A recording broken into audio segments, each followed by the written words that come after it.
What if an entire F1 championship was decided with no racing, not even qualifying, but fucking free practice 1? We all know FP1, a session that doesn't really matter towards an F1 championship. It's also the session in an F1 weekend with the most delusion. So it would be funny to treat FP1 like the only session that matters in an F1 championship. We'll be using the modern F1 point system in every free practice 1 session in every race weekend of the 2024 season. You get 25 points for finishing first, 18 for finishing second, 15 for finishing third, 12 for finishing fourth, and then down by 2 until P10, where you get a single point. Now let's recap the 2024 season. We all know what happened. Verstappen won the season with a huge margin to Lando Norris in second place because he could not get a good race start to save his life. Sorry, Lando Norris fangirls. And of course, McLaren winning the Constructors Championship. But let's see if it will be any different in this alternate universe where F1 is entirely decided with FP1. I'm all Arthur. I'm sitting on my toilet. This room is probably very echoey right now, doesn't matter, and we're gonna see what would happen. Anyways, here we go. After very long sessions of typing numbers manually into a Google Sheet, we have the 2024 Formula 1 Free Practice 1 Championship. So, did this FP1 Championship finally dethrone Max Verstappen? Did it give us a new world champion? Of course not, Max Verstappen still wins. But anyway, let's find out what else happened. Let's break down some notable events, and also using this line graph to give you a better understanding. So at the start of 2024 in real life, Verstappen dominated the first few races from Bahrain to China. But the winner of the Bahrain Grand Prix in this FP1 scenario was actually Daniel Ricciardo. He would end up topping the timing sheets in Bahrain Free Practice 1, giving him, in this championship, his first win since Monza 2021, and also allowing him to lead the championship for the very first time in his career. But then Max took it immediately the next round in Saudi Arabia. Now Lando Norris did get a pretty good start. He was actually only 2 points behind Verstappen in Australia, but in the next 3 races, Norris would score no points, allowing Verstappen to easily sail away into the distance to win the championship in Mexico, a whole 2 rounds before he actually did in real life. This line did go flat though. I mean, after Las Vegas, he didn't score a single point, but still doesn't change the fact Max Verstappen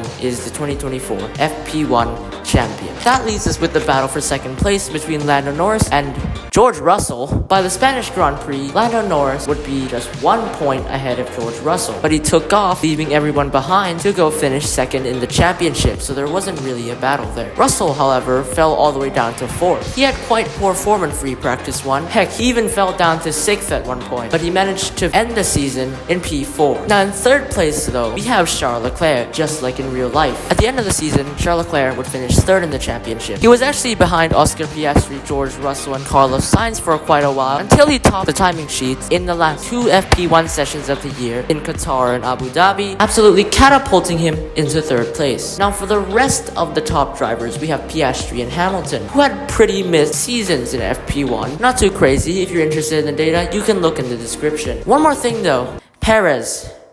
Oh my god, Perez. Even in fucking FP1, he is miles behind Verstappen. He didn't finish FP1 in the top 10 once in the last 5 races in a row. Even in FP1, Perez was being a Perez. Anyways, now we've talked about the top drivers, now let's make it into the midfield, which is usually even more entertaining than the top teams. First of all, Kick Sauber. In real life, Kick Sauber was absolutely dog shit, finishing dead last in the Constructors Championship. Even in this alternate reality, they still finished dead last in the championship, but the difference is that they actually scored 39 points, with Bottas scoring 70% of those. Zhou Guanyu got a P5 finish in Hungary, and Bottas got a P5 finish in Monza. Maybe the Stake Sauber actually had some 1-lap pace, or that all the other teams were just sandbagging. You can decide. Also, you see those 2 dark green lines there? Those are the 2 Aston Martins of Lance Stroll and Fernando Alonso. Lance Stroll actually had an amazing FP1 session. Heck, in this universe, he won the Chinese Grand Prix, and he even finished P2 in the British Grand Prix. Totally unexpected from Stroll. But what we did expect was Logan Sargent. He didn't even finish in the top 10 once. Logan Sargent was actually the only non-reserve driver to not score a single point in this FP1 championship. Even Felipe Drugovich, who only had 2 FP1 sessions, scored more points than Logan Sargent. Imagine racing for more than half a season just to get outperformed by a rookie who only came twice in Free Practice 1 of all sessions. free practice 1, and you get outperformed by a rookie who only shows up twice. Anyways, all the other drivers who didn't score points were reserve drivers, which is crazy. Well, that wraps up the Drivers' Championship, but as we all know, F1 isn't just about the drivers, it's the teams that are fighting for the Constructors' Championship. In real life, the 2024 Constructors' Championship was won by McLaren, with Ferrari in second place. This is no different in our FP1 Championship. However, McLaren have a much larger lead of 32 points compared to 14 points in real life. The top 5 would remain the same, but VCARB would end up taking P6 instead of Alpine, which actually took P9. As you can see on the graph, these are the VCARB drivers who had better FP1 sessions, like a win as I mentioned before. And these are the Alpine drivers who didn't score many points. Haas will take the next spot in P7, same as in real life. They actually kind of struggled in FP1 at the beginning, not doing much better than Alpine, but then later picking up better finishes after Mexico, including a P3 for Behrman in Sao Paulo. Williams would end up in P8 with Alex Albon having the majority of the points because he had plenty of good finishes like a P5 with Sao Paulo, but Logan Sargent did not score any points and Franco Colapinto only scored 6, which is why Alex Albon basically carried the entire team in this championship. And then we have Alpine, who I mentioned before, and of course the Kick Sauber Give Me Your Fucking Money team, or whatever the f they're called,